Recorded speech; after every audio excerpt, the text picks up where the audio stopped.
నమస్కారం అండి. నమస్కారం అండి. మా పేరు శిరీష అండి. ఇప్పుడు ఏపీలో రాబోయే ఎలక్షన్స్లో ఏ పార్టీ గెలుస్తుంది అనుకుంటున్నారు? జగన్ గెలుస్తాడని అనుకుంటున్నామండి.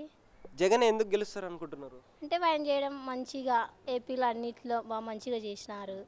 అమ్మఒడి కానీ, రైతు భరోసా కానీ, ముసలి వాళ్ళకు పింఛన్లు కానీ బాగా మంచిగా చేస్తున్నాడు కాబట్టి జగన్ వస్తాడని అనుకుంటున్నామండి. అంటే ఇప్పుడు చంద్రబాబు మరియు ఇంకా పవన్ కళ్యాణ్ ఇద్దరు కలిసి వస్తున్నారు. దానివల్ల ఏమన్నా సీట్లు కోల్పోయే అవకాశం ఏదైనా ఉందంటారా? ఏంటంటే అట్లాంటిది ఏం లేదండి. జగన్ కూడా బాగా మంచిగా చేస్తున్నాడు కాబట్టి జగనే వస్తాడని అనుకుంటున్నాము. అంటే ఇప్పుడు వైఎస్ షర్మిల గారు సపరేట్గా పార్టీ పెట్టి అన్నకు విరుద్ధంగా నుంచున్నారు అంటున్నారు. దాని పట్ల మీరు ఏమంటారు? జగన్ ఆమె నిలవడం వల్ల ఏం పెద్ద ఎఫెక్ట్ ఏం లేదులేండి. నమస్కారం అన్న. నమస్తే అండి. మీ పేరు? నాగరాజు అండి. ఇప్పుడు రాబోయే ఏపీ ఎలక్షన్స్లో ఏ పార్టీ గెలుస్తుంది అనుకుంటున్నారు? జగన్ పార్టీ గెలిచిద్దండి. జగన్ పార్టీ ఎందుకు గెలుస్తుంది అనుకుంటున్నారు? ఆయన చేసిన పనులు బాగున్నాయి కాబట్టి. అంటే ప్రజలు చాలామంది వ్యతిరేకిస్తున్నారు జగన్ పాలనకి. దాన్ని మీరు ఎలా? ఆ టీడీపీ వాళ్ళు ఎదురు వాళ్ళకి నచ్చక వాళ్ళు అంతే అంటుంటారు. అంతే.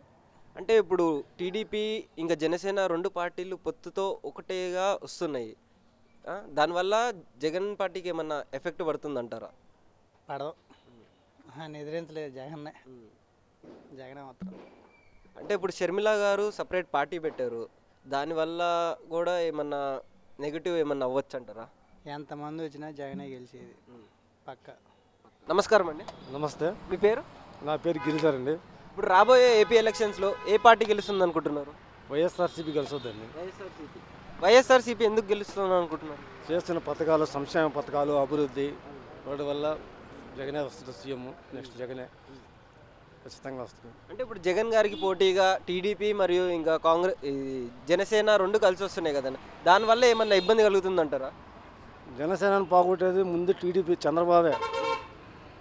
ముందు చూసి చంద్రబాబు వేసేస్తుంది దెబ్బ.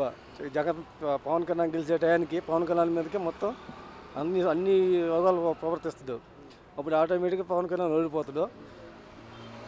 ఒకవేళ టీడీపీ గెలిచినా, జనసేన గెలిచినా పవన్ కళ్యాణ్ ఛాన్స్ ఇరు. పవన్ కళ్యాణ్ ఓడికొడతారు ఖచ్చితంగా. ఎవరు ఓడికొట్టి చంద్రబాబే ఓడికొడతాడు. అంటే ఇప్పుడు వైఎస్ షర్మిల గారు కాంగ్రెస్లో జాయిన్ అవడం వల్ల ఏ పార్టీకి ఎక్కువ నష్టం కలుగుతుంది అనుకుంటున్నారు? వీళ్ళు నలుగురు ఏకమైన, షర్మిల, చంద్రబాబు, పవన్ కళ్యాణ్ ఏకమైన, అన్ని ఏకమైన అయ్యే ఓట్లు. జగన్కి వచ్చే ఓట్లు జగన్కి వస్తాయి. మళ్ళీ జగనే సీఎం అవుతాడు.